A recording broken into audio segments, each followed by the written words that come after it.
Nine, 8, 7, 6, 5, 4, 3, 2, 1. Isang mapagpalang hapon po sa ating lahat. Yan, pwede po ba natin palakpakan ng Panginoon for His faithfulness, goodness sa nakaraang isang linggo? Yan, sige po, palakpakan pa po natin ang ating Panginoon. Yan. Woo! Alright, allow me to welcome you all here on our Sunday worship celebration. I firmly believe that you are in the best place to be this Sunday afternoon. Amen? Amen. Kaya pwede mo bang sabihin sa katabi mo, sa harap at sa likod mo, I am blessed to see you. Alright. I am Adrian and I will be your host for today. I am excited dahil marami pong inihanda ang Panginoon para sa ating lahat. And to give you an overview on what's going to happen in the next 2 hours, alright, first, we will offer our best worship by singing praises to God. We will receive God's word through our pastor. As we end our series for this month, we're going to hear a life change testimony. We will show our love by giving our tithes and offering, and most importantly, we're going to have a fresh encounter with our one true God. Excited po ba kayo? Yes. Alright. Yes, Adrian, we are so excited. Worship time pa lang, hindi na po tayo makapaghintay. Tama po ba, church? Because time and time again, God has proven that He is faithful. He is a great God. And He is worthy of all our praise, our honor, and all the glory that He deserves. Kaya kung excited na po tayo ay tatayo. Sabay-sabay po tayo magpupuri, sasayaw, aawit para po sa ating Panginoon. At sa mga oras po na to, let us raise our hand in worship and thanksgiving. Let's take this time to thank God. Thank you, Lord, sa lahat po ng ginagawa mo, Panginoon. Thank you sa kabutihan mo, sa bawat trial, sa bawat challenge, Lord, sa buhay namin, sa grasya mo, sa ginawa mo sa cross, Panginoon. We come to you, God, with overflowing gratitude for what you have done, Lord. At ang worship po namin ay reflection lang po ng pagmamahal mo, Lord. It is a reflection of your goodness in our life.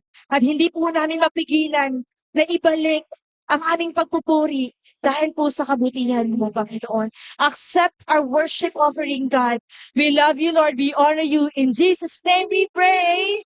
Amen. Everybody say hallelujah! Hallelujah, Jesus! Hallelujah, Holy Spirit. Let me share these words, revelations. Then I heard what seemed to be the voice of a great multitude, like the roar of many waters, and like the sound of mighty peals of thunder, crying out, hallelujah! For the Lord, our God, the Almighty reigns. You know what? The title of this worship song is Hallelujah for all of you've done, Lord. And Lord, right now we sing this because this is our testimony that you have been faithful, that you have been good, and for your mighty love for us. Come on, everybody, clap your hands. Let's go.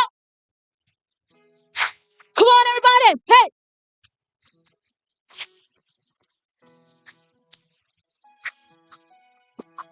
My Savior, Redeemer, lifted me from the miry clay, Almighty, forever. I will never be the same, 'cause you came near from the everlasting to the world we live. The Father's only Son. Come on, while our bones, let's worship. And you live, and you died, you rose again on high. You open the way for the world to live. Sing hallelujah! Hallelujah! For all you've done. Come on, Mama, say my Savior, let's go! My Savior, Redeemer, lifted me from the miry clay, Almighty, forever. Hey, I will never be the same, 'cause you came here from the everlasting to the world we live. Father's only Son. Come on and celebrate! And you lived, you died, you rose again on high. You opened the way for the world to live again. Hallelujah! For all you always say you live, and you die, you rose again on high. You walked the way for the world to live again. Hallelujah! For all you've done, oh, we say hallelujah. Jesus! Come on, kapatid. I know you have a lot of testimonies to share, but right now, can we all sing as one church the song of thanksgiving? Lord, hallelujah for all you've done. Can we sing that to God? Let's sing this. Hallelujah. Hallelujah for all you've done. Hallelujah. Come on, pour out your heart to the Lord as we sing. Sing hallelujah. Hallelujah. Hallelujah. So come on with all your might.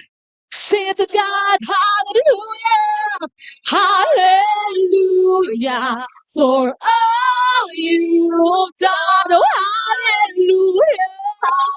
Hallelujah. Oh, come on, everyone. Sing hallelujah. Hallelujah. For all you've done. Hallelujah. For all you've done. 'Cause you came near from the everlasting to the world we live. The Father's only Son, 'cause you came near from the everlasting to the world we live. Father's only Son, 'cause you live, you died, you rose again. You opened the way for the world to live again. Hallelujah. For come on, every generation, we will say you live, you died, you rose again on high. You opened the way for the world to live again. Hallelujah. For all you've done. Hallelujah.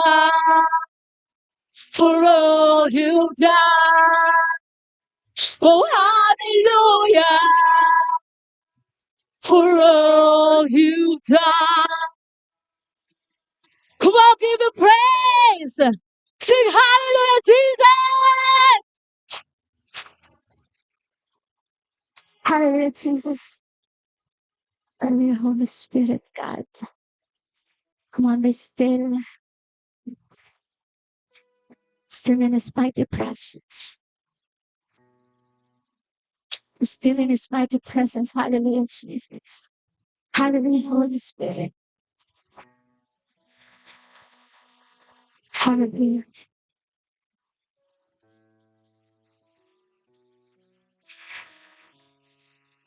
Let's be in awe of God's presence.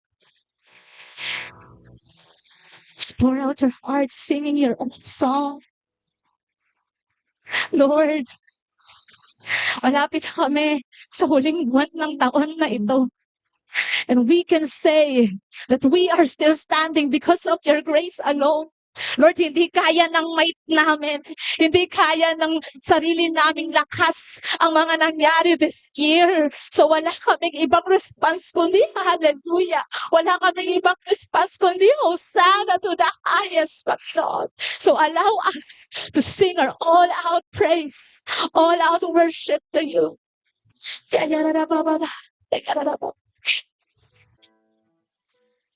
Jesus, sing this. Hosanna, Hosanna, Hosanna in the highest. Hosanna, Hosanna, Hosanna in the Come on, one more time. Hosanna, Hosanna, Hosanna, Hosanna. The glory belongs to you. Hosanna, Hosanna, Hosanna in the highest.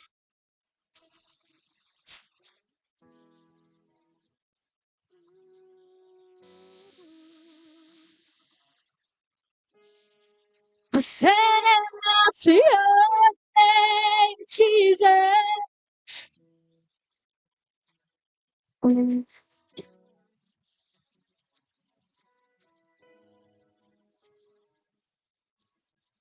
I see the King of Glory coming on the clouds with fire. The whole earth shakes. The whole earth shakes.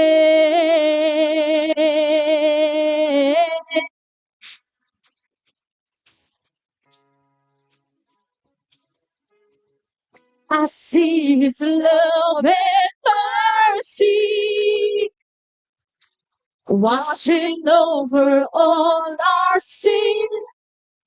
The people sing. The people sing. Come on, and the people sing. Hosanna.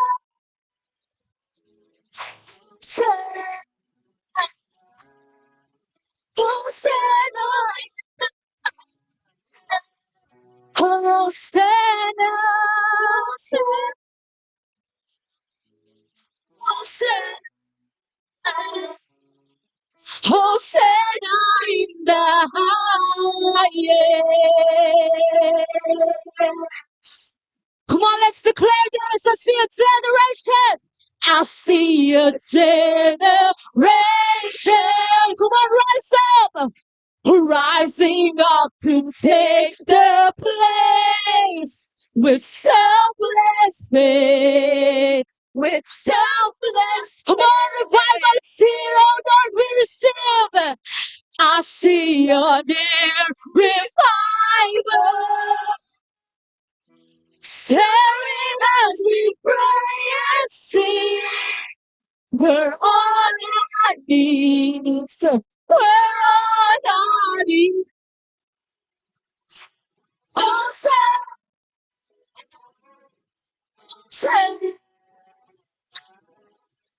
Hosanna, Hosanna. Oh, we sing Hosanna, Hosanna, Hosanna. Hosanna, come on, don't stop. Give me your praise, Hosanna. Hosanna.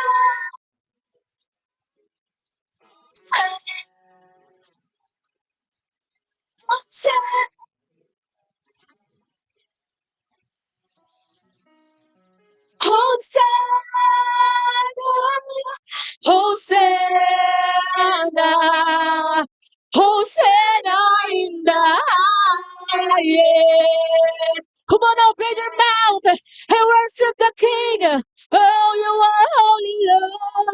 We magnify your name. There's no one like you. Oh,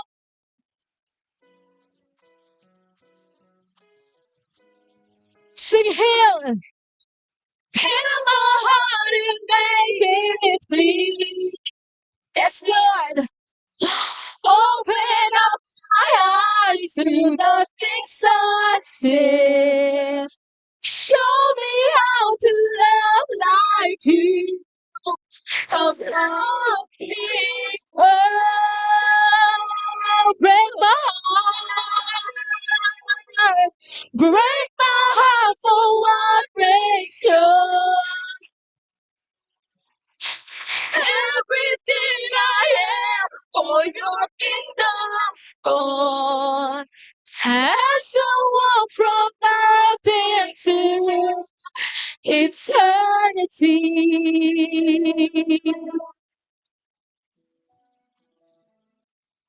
Oh, say, oh, say, oh,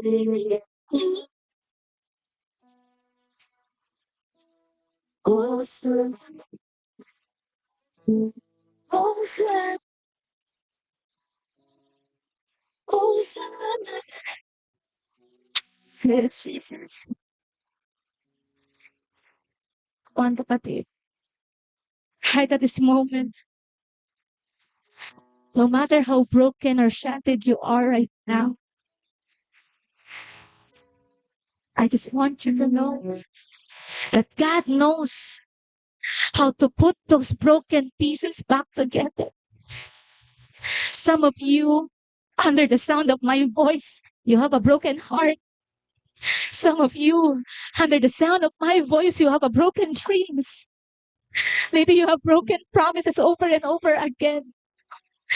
But I want to encourage you, listen to this.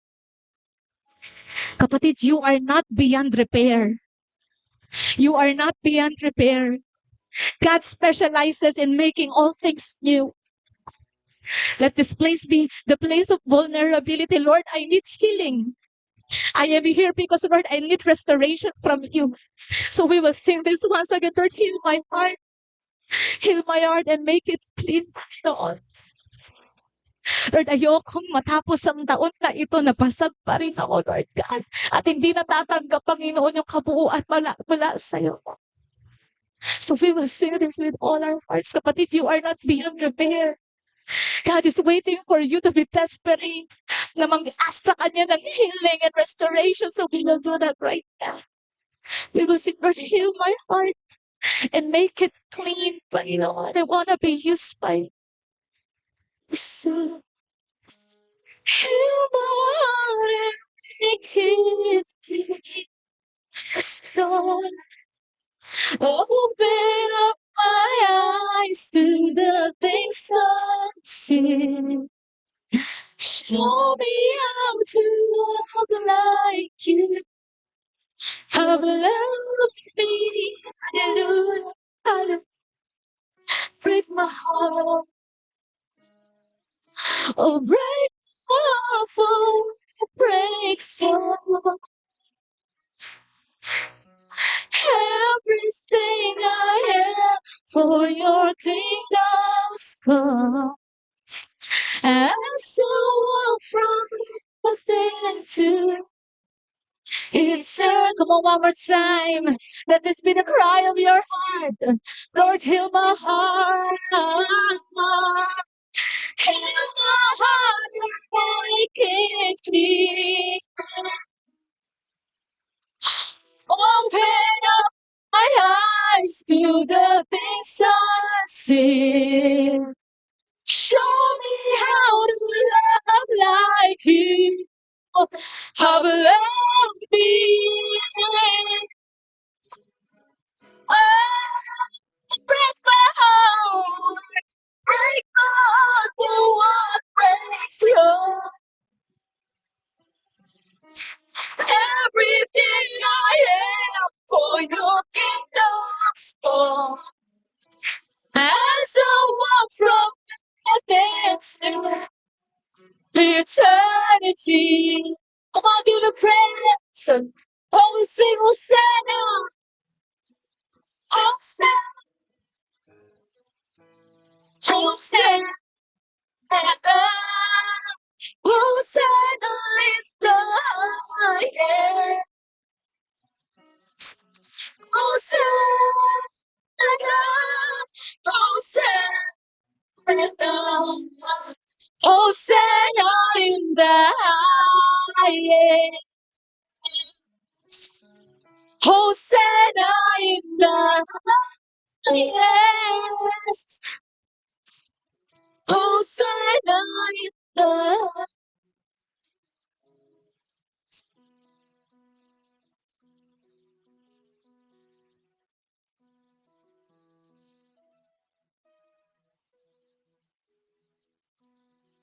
Hosanna in the highest.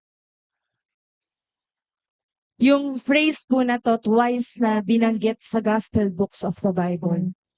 And it was during a triumphal entry or the arrival of Jesus into Jerusalem. Kaya naman ang mga tao nag-celebrate sila. Sumisigaw, Hosanna to the Son of David. Blessed is he who comes in the name of the Lord. Hosanna in the highest. Kapag naririnig po natin yung mga salitang to, we often think that this is just an exclamation of joyous praise. Parang ang saya pag sinabing Hosanna. But the truth is, itong mga tao po na to na sumisigaw ng Hosanna in the highest, ay mga taong naghihintay po sa kaligtasan. At mga taong excited kasi sa wakas, nandito na si Jesus sa aming bayan. Hosanna translate to the words, save me. Save me, we pray. Save us, deliver us, and help us, Lord. And every time we sing it, you are asking God to help you, save you, and deliver you. Hosanna was the shout of the people who was longing for a Savior. Hosanna po ang sigaw ng mga taong naghihintay kay Jesus. Naghihintay po ng tagapagligtas. Naghihintay po ng kanyang pagbabalik sa mundo. Hosanna po ang sigaw ng mga taong alam nila na kailangan po nila ng tulong, ng kaligtasan, ng kagalingan at kalayaan. Hosanna is the cry of a person that has been struggling for so long and is longing for a Savior. It is not just a joyous praise, but it is a war cry. It is a desperate plea for help. So right now, we will all close our eyes and we will sing this once again. And when we do, lalapit po tayo na may bukas na puso sa ating tagapagligtas. At this time, hindi ka na naghihintay. Kasi nandito siya. Nasa iyo siya. And you will come with a desire for healing, provision, freedom, and grace. Whatever it is that you're going through, baka para sa'yo it is a shout of praise. Or baka para sa'yo it is a desperate plea. But right now, sing with an open heart because He hears you. He is ready to save and He is willing to hold you. Hosanna in the Hosanna, Hosanna, Hosanna, Amen. Hosanna, Hosanna, Hosanna in the highest. Oh, we lift our voice and sing, Hosanna, Hosanna, Hosanna in the highest. Hosanna, Hosanna, Hosanna in the highest. Yeah. Hosanna in the highest. Hosanna, Hosanna, Hosanna in the highest. Hosanna, Hosanna,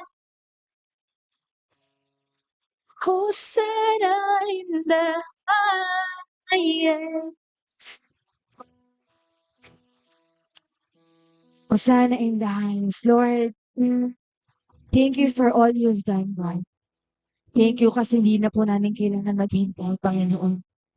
You have given your life for us to save us, to change us, Lord.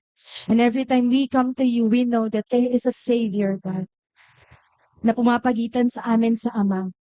Kaya po kaming tanggapin, palayain, gamutin, at ibalik sa presensya ng Panginoon. Lord, we honor you, we give you thanks.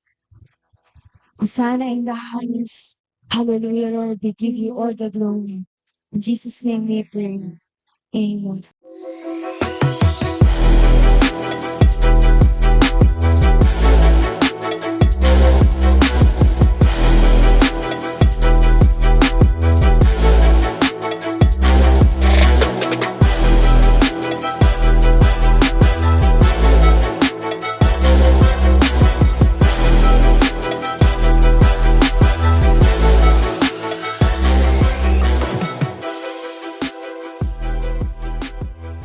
Yun, ako, magandang araw po sa inyo lahat. Pero ngayon po, ang ating tema, last Sunday na naman, ako, ang bilis talaga ng panahon, di ba? Parang kailan lang, nag-uumpisa tayo ng January lang, di ba? Parang kailan lang. Ngayon, pabira, ito na, magdi-December na naman, patapos na naman ang taon. No? At tayo po ngayon, ay re-reviewin ko lang yung ating topic for the whole month.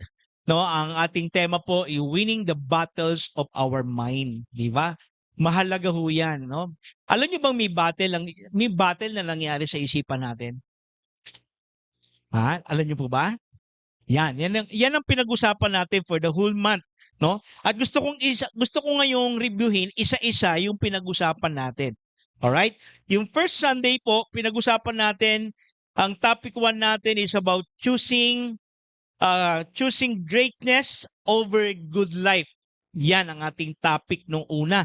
Pumiliin natin ang isang dakilang pamumuhay o dakilang buhay kaysa sa isang maganda lang na buhay, no? Yun ang isang laging problema natin. Kadalasan sa ating lahat, tayong lahat, o karamihan sa atin, lagi natin pinipili yung mga temporal na bagay o temporary things in our life. Yung mga bagay na magpapasaya sa atin, mga bagay na parang masarap, masaya, yung mga gusto nating gawin lang. Pero hindi natin pinipili ang mga bagay na magbibigay ng kadakilaan, unang-una sa ating Panginoon, pangalawa sa buhay mo, over greatness. Okay? This is a battle. Battle po yan every day. Actually, kung paano mo planuhin ang buhay mo, it's either planuhin mo ang buhay mo sa mga bagay na temporal o sa mga bagay na mabuti lang o maganda lang, or planuhin mo ang buhay mo sa isang dakilang pamumuhay na meron dakilang layunin, over greatness. So this is a battle between choosing to follow Christ for greatness or following your feelings or things that give you temporary happiness, mga temporal na kasiyahan. If you choose to do great things, you need to deny yourself with temporary things and your feelings that makes you disobey God. Yan ang problema natin. Alam niyo, pagka pinipili natin yung mga temporal na bagay lang, di ba? Di ba? Alam mo yung pag sinabi temporal na bagay, yung mga bagay na, hindi kasi ito yung gusto kong gawin eh. Ito yung feel ko eh. Ito yung masaya eh. Di ba? Parang, ito kasi ngayon yung gusto kong gawin. Yan yung mga bagay na andali-dali natin pinipili everyday. Kaya lang, kadalasan, yan yung mga pinipili natin na kasi gusto natin maging masaya lang. Pero actually, yung mga bagay na yan ay pinipili lang natin kasi nga, yun lang yung nararamdaman natin, gusto natin gawin ngayon. Pero hindi natin naiisip, minsan or kadalasan at the expense of what is great things for us. O yung mga bagay na, na magbibigay sa atin ng maayos, hindi lang maganda, kundi isang dakilang uri ng pamumuhay. Right? Yan ang topic 1 natin. Topic 2 is about fearful, no? Or fearless. Gusto bang mamuhay ng puno ng takot? Yun. Or mamuhay ng walang takot. Ito naman yung battle na siyempre lahat tayo meron mga bagay na kinakatakutan. Diba? Ito, this is a battle between our fears, worries, and anxiety. And lahat tayo may worries, lahat tayo may anxiety. Lahat tayo nakakaranas niyan. Tama, mali? Sinong hindi nakakaranas niyan? Baka wala, di ba? O baka meron. O kadalasan, lahat tayo may ganyang klase ng mga natatakot tayo magutom, natatakot tayo mawala ng pera, natatakot tayo maputulan ng ilaw, natatakot tayong, di ba, hindi makakain na maayos, natatakot tayo magkasakit. Lahat yan ay nagdudulot sa atin ng takot na minsan, gusto nating kontrolin itong mga bagay na nangyayari sa buhay natin.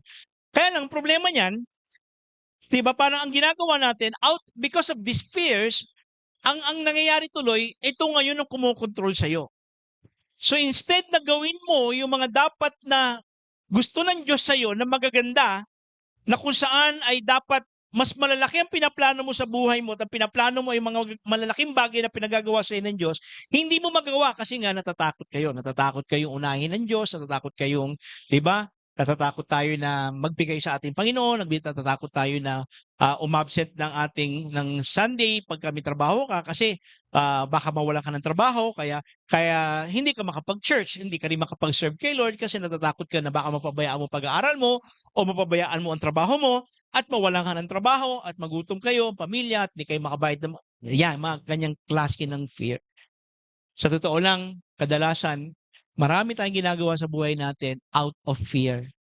Kaya ka nagtatrabaho, kaya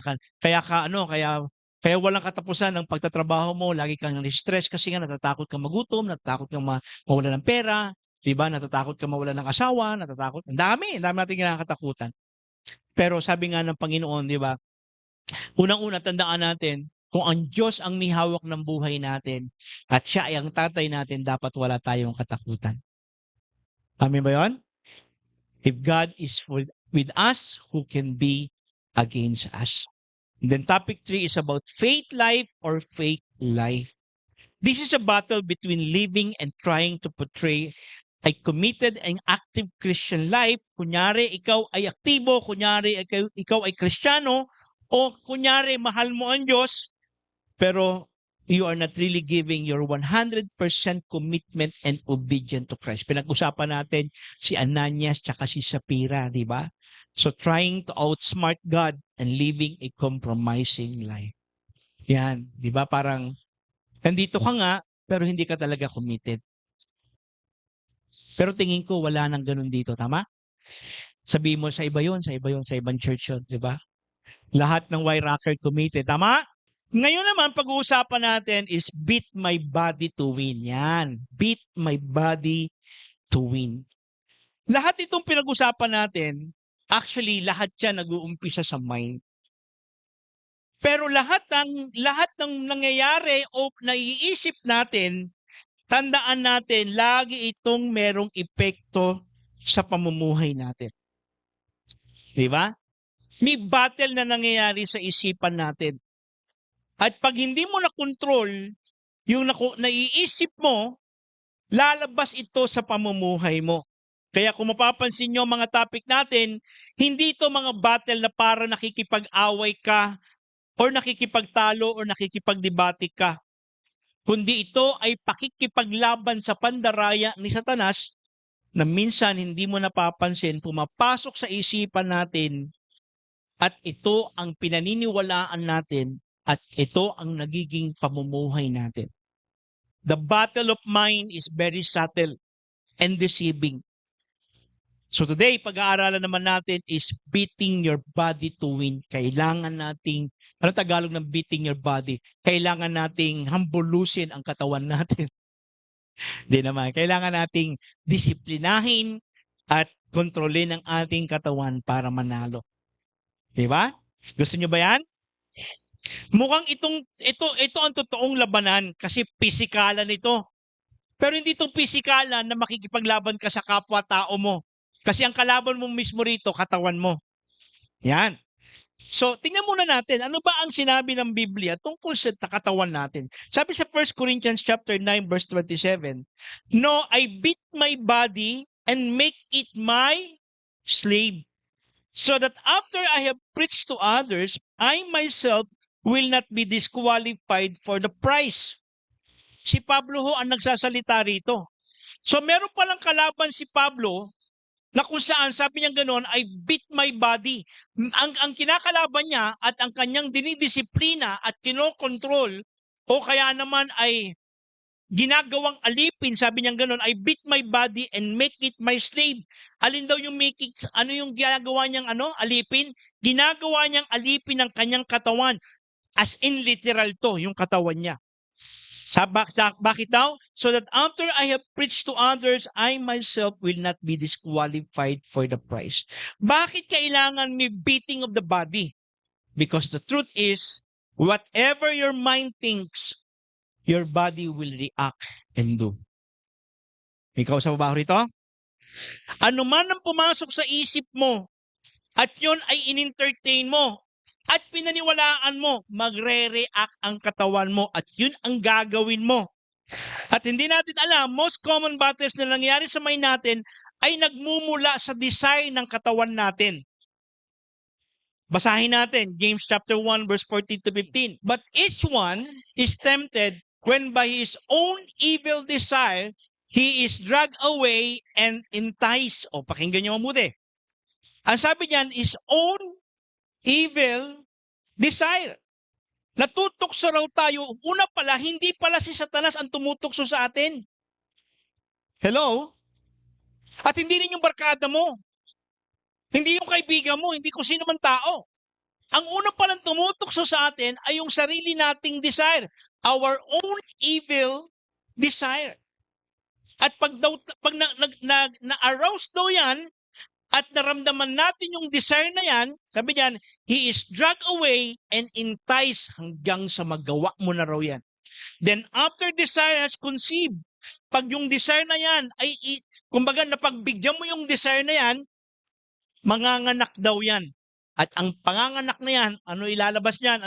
Anong kalalabasan niyan? It gives birth to sin, and sin, when it's full grown, gives birth to death. Yung evil desire na yan ang pumapasok sa isipan natin na siyang nagbibigay sa atin ng mga idea. Nag-iintay sa ating gawin yung kasalanan. Ang tawag ng Bible dyan ay lust of the flesh, lust of the eyes, and pride of life. Basahin nga natin sabay-sabay. 1, 2, 3. Lust of the flesh, lust of the eyes, and pride of life. 1 John chapter 2 verse 16. "For everything in the world, the cravings of sinful man," yung pagnanasa ng ating laman, "the lust of his eyes and the boasting of what he has does, comes not from the Father, but from the world." So tingnan natin, may tatlo tayong major na problema na nagiging cause ng pagkakamali natin o ng pagkakasala natin. Ang una ay yung tinatawag ng lust of the flesh. Yun yung cravings of sinful man. Yung pagnanasa. Pag sinabi ng Bible palang sinful man, ang ibig sabihin, ang tinutukoy diyan katawan natin. Yung lust of the, sa ibang translation kasi sa King James Version na ginamit diyan, the lust of the flesh, the lust of the eyes, and the pride of life. Lust means pagnanasa. Sabi mo, pagnanasa. Ano ba bang ibang word ng pagnanasa o ng lust? Ha? Hindi. Hindi temptation. Layaw. Pwede, layaw. Ang pangit sa Tagalog eh. Ang Tagalog kasi, huwag na, no? Kasi ilalive ko to, baka pag sinabi ko, magalit sa akin yung mga ano. So pag sinabing lust, ang ibig sabihin, pinakamalapit yan pagnanasa. Mga gustong gawin ng katawan mo. Una, yung tinatawag na lust of the flesh. Lahat tayo meron yan. Hello? Lahat tayo meron yan. Ito yung mga desire na nararamdaman ng katawan natin. Like, yung lust natin, lust of the flesh. Halimbawa, yung pagnanasa mo na makipag-sex. Sinong ayaw nun? Taas ang kamay. Punta nyo, hindi kayo makataas ng kamay. Sinong gusto nun? Taas ang kamay. O kita nyo, nahiya naman kayo. Lahat tayo meron yan. Mali? Tama. Tama. Lahat tayo meron yan. Hindi mo pwedeng i-deny yan. Tao tayo. Ang problema lang yan, pag yan hindi mo na control, yan ka nagkakaproblema. Pag nag-umpisa ka nang manood, yan, lalo na pornography. Ano yan, combination yan ng lust of the flesh tsaka lust of the eyes. Actually, itong tatlong ito, pag tinignan mo mabuti, magkakapatid yan. Hindi mo, ang hirap pag-iwahiwalay yung tatlo na yan.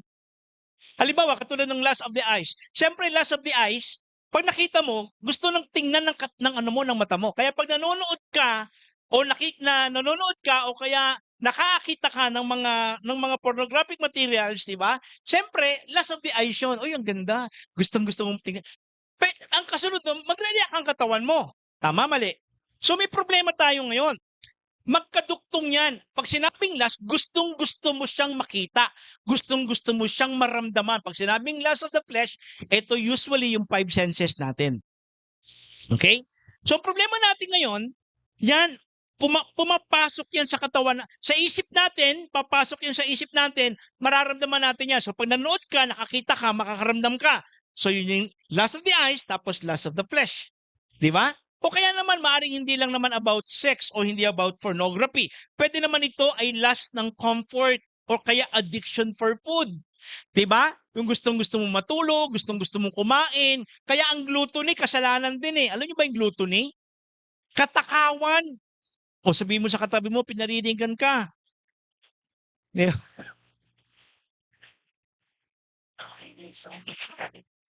Yung ano lang nung kinuha lang yung sandwich mo tapos tinira mo na ng tinidor yung kamay nung kaibigan mo. Akin yan, di ba? Yan katakawan din yan, di ba? Yung nangaaway ka kasi nangaagaw may umaagaw ng pagkain mo. Yan delikado na yan. Mukhang senyales ng katakawan yan. So yan kasi tandaan nito, pag sinabing last, ito ay anything na gusto ng katawan mo. Nalalasahan mo, nararamdaman mo, di ba? Kaya 5 senses yan eh. Mata, naamoy mo, nalalasahan mo, naririnig mo. Kaya ang lust of the flesh may kasama rin pakikinig eh. Kaya nga ang babae, tuloy yan, di ba? Ang babae, hindi naman sila sensual na I mean, hindi sila yung yung nakikita. Ang babae na-arouse yan o lumalabas yung kanilang evil desire o yung lustful desire nila sa mga naririnig nila eh. Di ba? Kaya nga, o kaya naman sa binabasa nila, naalala ko noon, nung dalaga ako, lumalabas tuloy, di ba? Nagbago na ako. Okay? Di ba? Dati kasi kami, nung binata kami, pinanonood namin, siyempre, mga pornographic film. Di ba? Ang mga babae naman noon, ang ginagawa, hindi sila nanonood. Nagbabasa sila ng mga pocket books na pornographic. So, yun ang mga problema natin. Yung lust of the eyes naman, ito naman yung gustong-gusto mo, nakikita mo. Nakikita mo, lagi kami, may bago kang bahay, may bago kang sasakyan, di ba? Yan, lust of the eyes yan. Gustong-gusto mo, nakikita mo na marami kang pera, na malaki ang bahay mo, marami kang sasakyan. Kaya magugulat ka, di ba? Yung mga tao, gustong-gusto nila na bakit ang laki-laki ng bahay nila? Hindi naman nila natutulugan lahat 'yun. Hindi rin naman sa isang buong araw nga baka hindi nila nalalakaran ng mabataas yung buong bahay nila. Pero gustong-gusto nila makakita ng malaking bahay. Kasi ang tawag diyan, lust of the eyes. Gusto mo, nakikita mo. O takaw tingin, di ba? O kaya naman gusto mo marami kang sasakyan. Magugulat ka, bakit yung mayaman? Nagdadrive ba nilang sabay-sabay yan? Hindi naman eh, di ba? Pero makita lang nila na nandun yung sa garahe yung iba't ibang sasakyan nila, lust of the eyes yan. Gusto mo maganda damit mo, di ba? Gusto mo lagi kang nakalakos. No, ginagaya mo si Pastor John, di ba? Makita. Wow, di ba? So, patawarin ako ng Panginoon. Hoy, bigay lang ito. Gusto niyo malaman kung sino? Yan. Malapit sa puso ko yun. Basta binigyan akong lakas, tumalapit sa puso ko. Yan ang tawag diyan, lust of the eyes. 'Di ba? Patawarin niyo po ako, Panginoon. Alam niyo, yan ang problema natin. So, lust of the eyes. O kaya naman, gusto mo, lagi kami bagong gadget. Marami kang magagandang damit. Ang dami-dami mo ng damit. Sa totoo lang po, hindi na ho ako nakakabili ng damit. Honestly, hindi ako nakakabili ng damit. Alam niyo bakit? Kasi yung ang dami ho nagbibigay ng damit sa akin. Sana nga, i-cash na lang minsan. No, di ba? So, yan ang problema natin. Yung boasting o yung pride of life naman, gusto mo naman, nasa posisyon ka, may kapangyarihan ka, sikat ka, pinapalakpakan ka ng tao, inahangaan ka ng tao. Kaya yung iba gustong magpastor kasi gusto nila, pag nasa harap sila, pinapalakpakan sila ng tao. Kaya ikaw, parang feeling mo talaga, gusto ko magpastor para naman sumikat ako. Kapatid, mahirap kung maging pastor, maniwala kayo. Pero kung naiinganyo ka maging pastor dahil gusto mo lang nandito ka sa gitna at nagsasalita ka at nakikinig ang mga tao sa iyo, baka tinatamaan ka ng pride of life. Hello? So ito ang mga problema natin ngayon. Lahat ito magkakapatid at lahat ito nararamdaman natin at lahat ito gusto nating magkaroon. Lahat tayo natutokso dyan. Hindi mo pwedeng sabihin na, hindi, wala akong lust of the eyes. Hindi, lahat tayo meron yan. Kaya nga ang tawag niyan ay evil desire. So ang problema natin ngayon, kaya tayo nag-i-struggle sumunod sa Diyos kasi your own evil desires entices you. Ibig sabihin, tinutokso ka ng sarili mong desire. Sa totoo lang, sino rito ang kumakain ng gulay? Taas ang kamay. Yan, di ba? Pero kung papipiliin ka, gulay tsaka crispy pata, anong pipiliin mo? Pero sa totoo lang, di ba? Hindi ka naman matutokso sa isang bagay na hindi mo gusto tama? Yan ang problema natin. Kaya tayo nahihirapan kasi natutokso tayo ng mga bagay na gusto natin. Hindi ka matutokso sa isang bagay na hindi mo gusto. So ang problema natin, kaya tayo nakaagawa ng kasalanan, kaya tayo hindi nakakasunod sa Diyos kasi ang umiiral sa atin ay yung mga desires natin na minsan pag hindi mo na control, kokontrolin ka. Parang ganito yan. Sino rito nakaranas ng magutom? O lahat tayo. Di ba? Siyempre naman, most likely, pag nakaramdam ka ng gutom, anong gagawin mo? Kakain ka.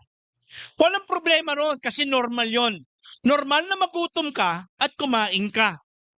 Pero what if, kung meron ka ng problema sa katawan mo, ibig sabihin, may health problem ka na. May health issues ka na. At kailangan mo na talaga mag-diet. Kaya lang ang problema, gustong-gusto mong kumain, kakain ka pa rin ba? Nang walang kontrol? Hindi na, tama? Kaya kahit gusto mo pang kumain, katulad ko, ako, taas na ng BP ko, di ba? Talagang umaabot na ako. Ang average BP ko na ngayon ay 140 o kaya 150 over 110 o 100. O di, siyempre kinakabahan na rin ako, di ba? So, gustong-gusto kong kumain, no? Nang masasarap, lalo, siyempre, mga, alam mo niya, di ba? Matatapa, di ba? Ang sarap naman talaga Ang problema ko ngayon, pag hindi ko pinigilan yung sarili ko, kahit gusto ko yan, pag hindi ko pinigilan ang sarili ko, maaga kong makikita si Lord. Di ba? Ang problema natin ngayon, totoo yan, wala namang mali yan sa pagkain kasi natural yun, nagugutom ka, nasasarap ka, gusto mong gawin yan. Pero kung magiging dahilan na ng kapahamakan mo, kailangan mo nang kontrolin yung gusto mo. So kaya kung gusto mo maging healthy, pipilitin mong maging disiplinado. Now, diyan pumapasok ngayon yung sinasabi ni Pablo sa atin, Romans 8 verse 12 to 14. Therefore brothers, ito sabi niya, therefore brothers, we have an obligation. Meron daw tayong obligasyon. But it is not to the sinful nature to live according to it. For if you live according to the sinful nature, you will die. But if by the Spirit you put to death the misdeeds of the body, you will live. Because those who are led by the Spirit of God are sons of God. Alam mo, ang pinakamahirap na battle sa isang Kristiyano ay ang labanan ng kanyang sarili. Kaya mo labanan ng kapitbahay mo, magsuntukan pa kayo, okay lang yon. Pero kasi pwede mong labanan yon. Pwede mo siyang hindi pansinin. Pwede mo na siyang patawarin. Pwede niyo, kaya mong gawin yon. Pwede mo siyang iwasan para lang wag ka nang magkamali, magkasala. Pero alam mo, ang pinakamahirap na battle, yung sarili mong katawan. Diba isipin mo na lang, nagugutom ka. Ang tangi mong pagkain, pero meron ka lang sa lamesa ay crispy pata. Eh high blood ka na, ang blood pressure mo pa 170/140. Diba? O buhay ka pa. Kakain ka pa rin ba? Hindi na, syempre. Kaya ang problema, daman-daman mo yung gutom mo, naaamoy mo pa yung amoy ng crispy pata, di ba? Naglalaway ka ng ganyan, nagtatransform ka na, lumalabas ng mga balahibo, nagkakaroon ka na ng mga, di ba? Gusto na ako, gusto na ako. Ang hirap, yun ang pinakamahirap. Kasi totoo lang, marami yung sa atin, hindi natin ma-achieve yung dapat natin ma-achieve sa buhay natin. Kasi ang una nating kalaban sarili natin. Hindi si Satanas. Hindi ang mga tao na kapaligid sa atin. Hindi ang mga problema na wala tayong pera. Hindi yun ang unang problema natin. Ang unang problema natin ay ang sarili nating katawan na kung saan yung mga gusto nating gawin ang kumokontrol sa atin. Kaya pala, number 1, dito sa binasa natin, may 4 na bagay na dapat tayong tandaan. 4 nga ba? At 3 bagay. Number 1, sabi niyan, we have an obligation. May obligasyon tayo to walk in the Spirit. Pag sinabing obligasyon, ang ibig sabihin ng obligasyon, obligado ka. Obliged ka, mandatory, requirements. Tama ba? Problem kasi natin, ang thinking natin sa mga teachings and commands ni Jesus Christ, optional. Tandaan natin ito. Jesus' commands is not optional, but an obligation. We need to follow, or else we will die because of the consequences of every disobedience. Sabihin niyo obligation. Pag sinabing obligation, mga kapatid, o Tagalog, obligasyon, ibig sabihin required yan. Mandatory yan. Hindi pwedeng optional. Yan ang isang mali natin.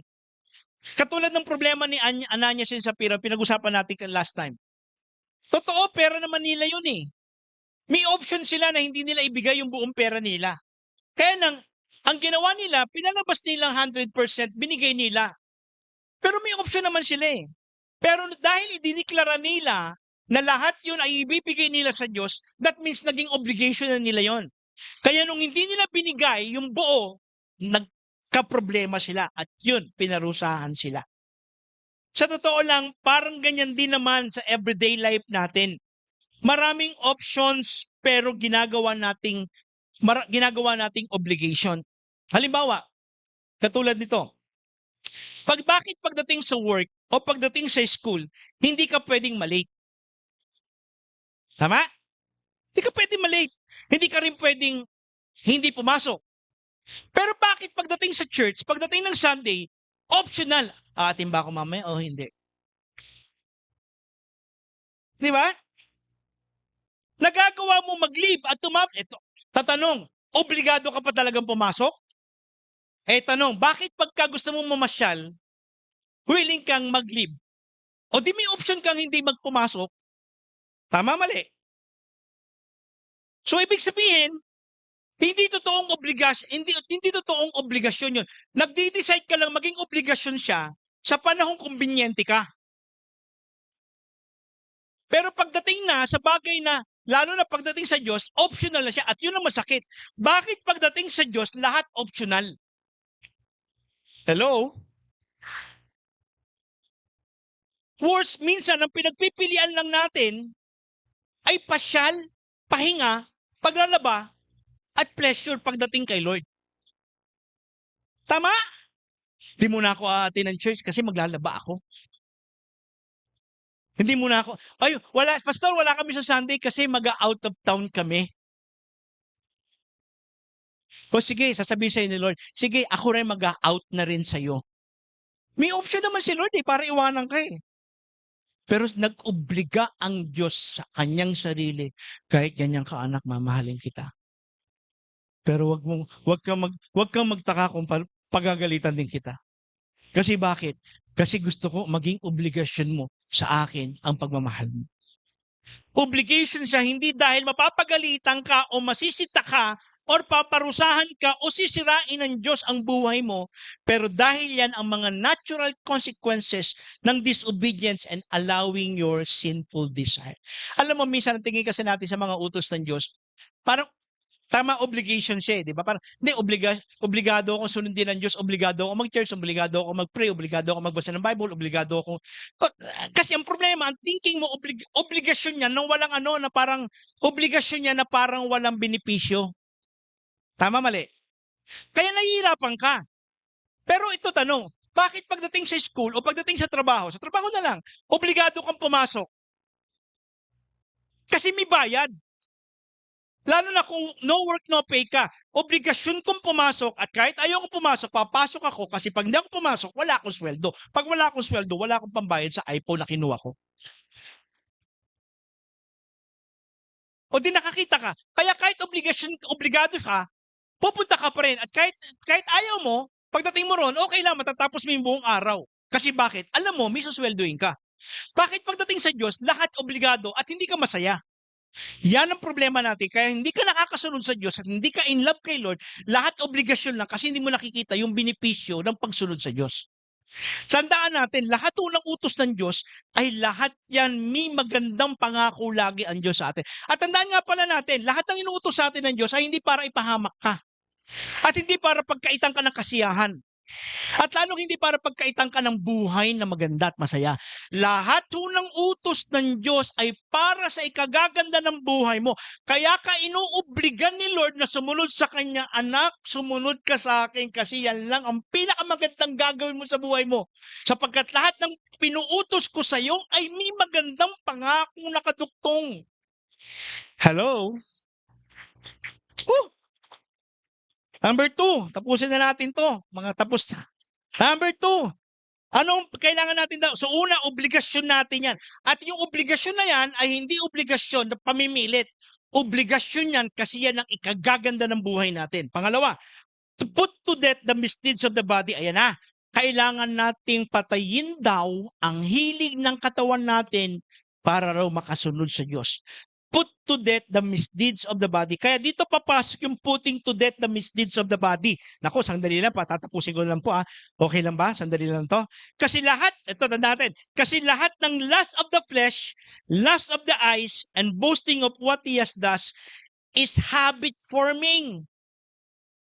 Tama? Hello?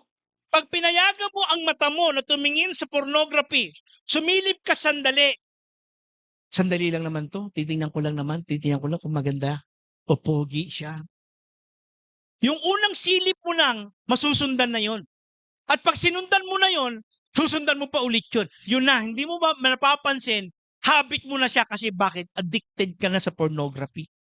Naalala ko, yung unang tikim ko ng alak, hindi ko siya nagustuhan dahil ang pait-pait. Pero nagulat ako kasi nag-umpisa ako ng first year high school. Pagdating ko ng fourth year, lasinggero na ako. Bakit ko siya natinuloy? Kasi bakit? Yung patikim-tikim, di ba, dinala ako sa addiction. Tandaan natin, lahat ng vices nagsisimula sa patikim-tikim. Hanggang sa maging habit mo na yan. At hanggang sa maging addicted ka na. Kaya yung minsan ka nang hindi umaten ng Sunday, susunod hindi ka na aaten. Magiging habit yan, hindi ka na aaten. Yung hindi ka nag-pray sa umaga, susunod hindi ka na mag-pray ulit. Hanggang sa maging habit na yan, hindi ka na nag-pray. Yung nagsinungaling ka, dahil kailangan mo magsinungaling, magiging habit mo na yun. Uy, nakalusot ako na ka na. Siguro pwede rin ako magsinungaling ngayon. Kasi ito naman, para sa naman kagaganda ko yan, para naman sa pamilya ko. Okay lang. Hanggang sa ikaw ay naging liar na o sinungaling na. Ganun din sa chismis. Minsan ka lang nakinig sa chismis, di ba? Kaya ako hindi ako nanonood ng telenovela. Alam nyo bakit? Kasi para akong chismosa at chismoso. Kasi bakit? Yung first episode, laging bitin. Anong mangyayari? Di ba? Magkakatuluyan ba sila? Naku, bawal yun ah. Ako, kailangan abangan ko to. Ayan na, chismoso na ako. Habit. Magugulat ka na lang, ba't natapos mo na yung buong telenovela? Di ba? At ang pinanood mo, pag tinignan mo, ang dami mo ng oras na ginugol, wala ka naman nakuwang lesson. Ang nakuha mo pa, chismisan. Di ba? Nandiyan po ba kayo? So ang problema natin, naging habit yan. And the only way to break a habit is not allowing your body to do it again. Huwag mo nang payagan ang sarili mo na gawin yan at mag-form ka ngayon ng bagong habit. Hello? Diyan ngayon papasok ang pagiging disiplinado sa katawan natin. Ito yung time that you literally beat your body. As in, talunin mo yung gusto ng gawin ng katawan mo at ito yung dapat mo nang talagang disiplinahin. Ito yung sinabi ni Jesus Christ. Kung ang mata mo ay magiging dahilan ng pagkakasala mo, dukutin mo na yung mata mo. Pag ang kamay mo nagiging dahilan ng pagkakasala mo, putulin mo na yung kamay mo kasi mabuti pang pumunta ka sa impyerno o pumunta ka sa langit nang walang mata at putol ang katawan mo para ikaw ay maligtas. Tama? Yun ang sinasabi ng Diyos, maging disiplinado tayo sa katawan natin. Parang sundalo lang yan. Kung gusto mo pumasa sa pagiging sundalo, dadaanan mo lahat ng initiation at lahat ng training. Kahit ang sakit-sakit na pagod ka na hirap na, o wala, hindi ka pwedeng umagal. Ayoko na po, pagod na po ako, pahinga po muna ako. Matutulog po muna ako. Pwede ba yun? Hindi pwede yun. Talagang literally, kailangan mo suntukin ang sarili mo para gumising ka na madaling araw at huwag matulog kasi kailangan mong tapusin ang ang initiation mo. Yun ang ibig sabihin ng pagdidisiplina ng katawan. Tandaan natin ito. Ang Kristiyanong walang disiplina sa katawan ay kontrolado ng layaw ng katawan. Englishin natin, baka nahirapan kayo. Di ba? 1, 2, 3. A disciple who cannot discipline his body is controlled by his fleshly desires. Yan ang problema natin. Kasi sa totoo lang, pag hindi mo kayang kontrolin ang katawan mo, dadaling ka nito sa mali. Pangatlo, ito na, konti na lang. Giving in to your evil desires lead to death. While living in the spirit, you will live. Pag ang sinunod mo ay yung design ng katawan mo, ito yung sinasabi ko kanina. Kaya akala natin, kaya pag ang tingin mo obligasyon yan, nang walang benepisyo, mahirapan ka sumunod sa Diyos. Pero pag ang inisip mo, inuobliga ka ni Lord kasi dadaling ka nito sa kamatayan. Pero pag sinunod mo ang Diyos, kahit ayaw mo, kahit i-deny mo ang sarili mo, ito naman ang kakabuti mo. Ako lang katulad nito. Ito is parang one week na po, nagdidisiplina ako ng katawan ko kasi gusto ko magpapayat. Kasi kailangan ko talaga magpapayat. Kasi tumataas talaga blood pressure ko. So nagpapayat ako. Dinidisiplina ako ng katawan ko, huwag kumain ng masarap kumain eh. And praise God, nakaka-1 kilo na po ang nawawala sa akin. 1 kilo na. Ang ano ko, mga 5 kilo, bawasan ko lang. Mailabas ko lang yung abs ko, hindi na lang ab. Pero sa totoo lang, kagandahan. Kasi napansin ko, nung nawawasan ako 1 kilo, bumababa yung ano ko, yung BP ko. Nagiging 137, 135 over 97, 98. Okay na yun, maganda na yun. Bakit ko kailangan gawin yan? Dinidinay ko ang sarili kong sumain ng mga gusto ko para lang gumanda ang buhay ko. Gumanda ang katawan ko at humaba pa buhay ko. Kasi ang goal ko, 150 years old ako. Mauuna kayong lahat sa akin mamatay. Kaya gusto ko maging malusog ang katawan ko. Pero sa kabila ng kalusugan na yon, at the expense of what? My denial of every delicious food that I want to eat. Pipilitin ko siyang hindi kainin. O kumain man ako, patikim-tikim lang din. Tapos, katulad niya, mamaya mag-i-eat all you can ako. Kailangan kong pigilan na sarili ko. Hindi, may pupuntahan kami mamaya. Birthday ng kapatid ni Pilma, magpapakain, eat all you can. Sama kayo lahat. Pero kailangan mo disiplinahin ang sarili mo. Galatians chapter 5 verse 19-23, the acts of the sinful nature are obvious. Kaya kailangan natin pigilan ang desire ng katawan natin. Galatians chapter 5 verse 19-23, the acts of the sinful nature are obvious: sexual immorality, impurity, debauchery, idolatry, witchcraft, hatred, discord, jealousy, fits of rage, selfish ambition, dissension, faction, envy, drunkenness, orgies, and the like. Anong tawag? Ito, inisa-isa ni Pablo. Lahat daw yan ay ano? Lahat daw yan ay sinful nature. or the acts of sinful nature, mga hilig ng katawan natin. Kaya pala sabi diyan, I warn you as I did before that those who live like this will not inherit the kingdom of God. Kung susundin natin ito, papahamak tayo. Kaya dito tayo papasok ngayon. But the fruit of the Spirit, Galatians chapter 5 verse 22, but the fruit of the Spirit is love, joy, peace, patience, kindness, goodness, and faithfulness, gentleness, and self-control. Yan daw ang fruit of the Spirit. Kaya pala, pag lumakad ka sa laman, kapapahamak mo yan. Pag lumakad ka sa Espiritu, lahat ng sinabi ng bunga rito, yan ang mararanasan mo. Kaya mapupuno ka ng love, mapupuno ka ng joy, mapupuno ka ng peace, lahat. At na nakakatuwa pa rito sa dulo, ano sabi diyan? Self-control. Kaya pala, hindi natin pwedeng katwiran sa sarili natin. Pastor, nahihirapan ako, wala po ako, kasi nahihirapan akong baguhin ang sarili ko, nahihirapan akong disiplinahin ang sarili ko. Hindi. Kung meron kang Holy Spirit, you have the power to control your body. Kaya lang talagang didisiplinahin mo ang katawan mo. Hebrews, hindi mo pwedeng ikatwiran, Lord, tao lang ako. Mali po yan. Hebrews chapter 4 verse 15, for we do not have a high priest who is unable to sympathize with our weaknesses, but we have one who has been tempted in every way just as we are, yet was without sin. 1 Peter chapter 1 verse 13 to 16, anong dapat natin gawin? Dito na ako magtatapos. Therefore, prepare your minds for action. May labanan sa isip natin. Anong kasunod na sabi sa atin? Be self-control. Anong ibig sabihin yan? Papasok sa isip mo, maiisip mo yan, mararamdaman ng katawan mo, hindi mo kailangan pagbigyan. Hindi porket pumasok sa isip mo, naramdaman mong gusto mo, gagawin mo na. Ang sabi ni Lord, self-control. Self-control. Sabi mo sa katabi mo, self-control. As sabi niyan, set your hope fully on the grace that will be given you when Jesus Christ is revealed. As obedient children, do not conform to the evil desire. Huwag mong pagbigyan ng hilig ng laman mo.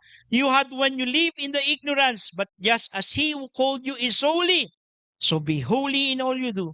For it is written, be holy because I am holy. Lahat po tayo gusto ko kayong kausapin. Alam ko lahat tayo may kanya-kanya tayong weakness. Tama, mali? May mga bagay tayo na alam nating dapat nating kontrolin sa katawan natin kasi hindi natin masunod si Lord. Hindi natin magawa yung pinagagawa ni Lord sa atin. O kaya naman, yung kawalan ng disiplina sa katawan natin ay nagiging cause para hindi natin ma-achieve yung dapat natin ma-achieve. That means you need to beat your body. So right now, I want you to close your eyes. Disiplina. Kailangan mong disiplinahin ang katawan mo. Hindi lang ang isip mo. Una mong lalabanan yung papasok sa isip mo. Pangalawa mong lalabanan yung nararamdaman ng katawan mo na mga bagay na gusto mong gawin pero alam mong dapat mong hindi gawin. Mga desires na alam mo hindi gusto ng Diyos. O kaya mga habit na alam mo nang hindi nagbibigay ng mabuti sa pamumuhay mo, sa disiplina mo, sa relationship mo kay Lord, lalo na rin sa ministry mo, sa trabaho mo, sa pag-aaral mo. So right now, pwede ba ipanalangin mo kay Lord ngayon yan? Ano yung bagay na yon? At sabihin mo, Lord, tulungan mo ako. I want to beat my body. I want to beat my desires.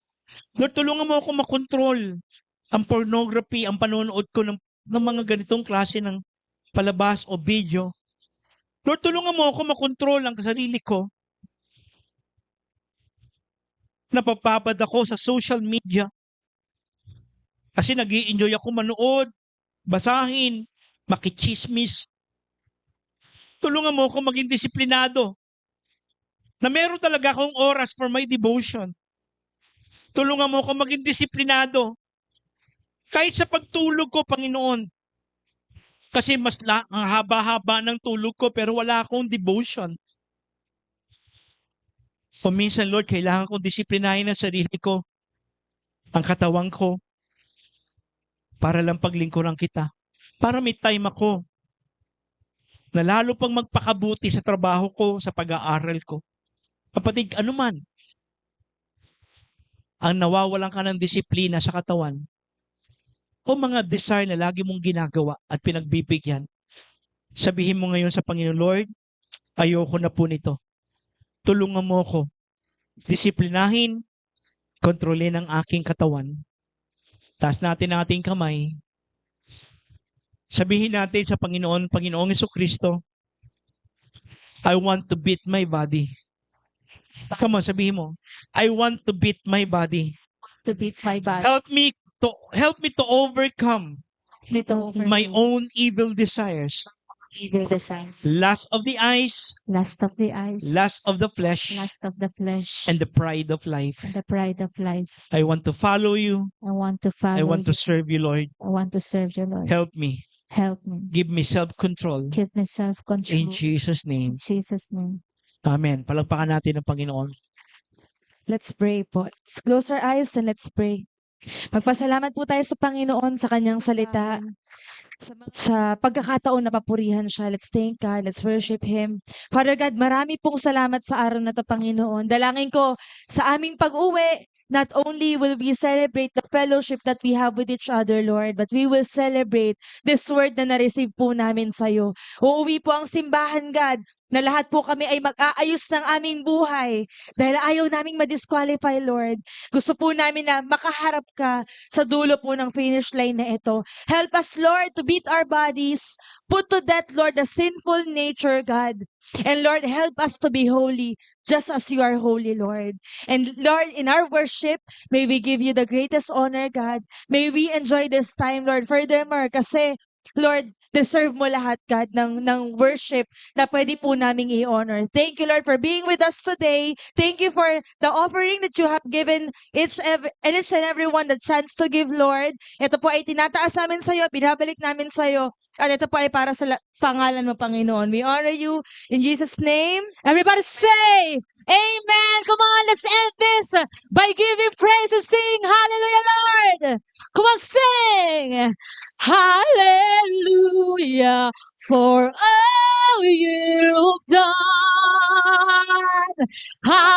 Hallelujah for all you've done. Hey! Hallelujah for all you've done.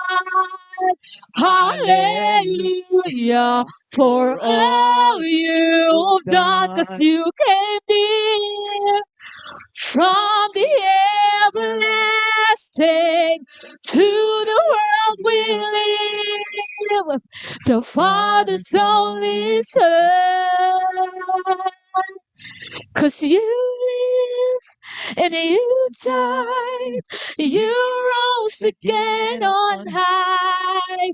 You opened the way for the world to live again. Hallelujah for all you. Come on, my rockers, say you live, and you died. You rose again on high. You opened the way for the world to live again. Hallelujah for all you've done. Sing hallelujah. Hallelujah for all you've done. For the last time. Hallelujah for all you've done. Come on, give Him praise. Lord, maraming salamat for this day. We are ready to follow you and deny ourselves, Panginoon. And all God's people will say,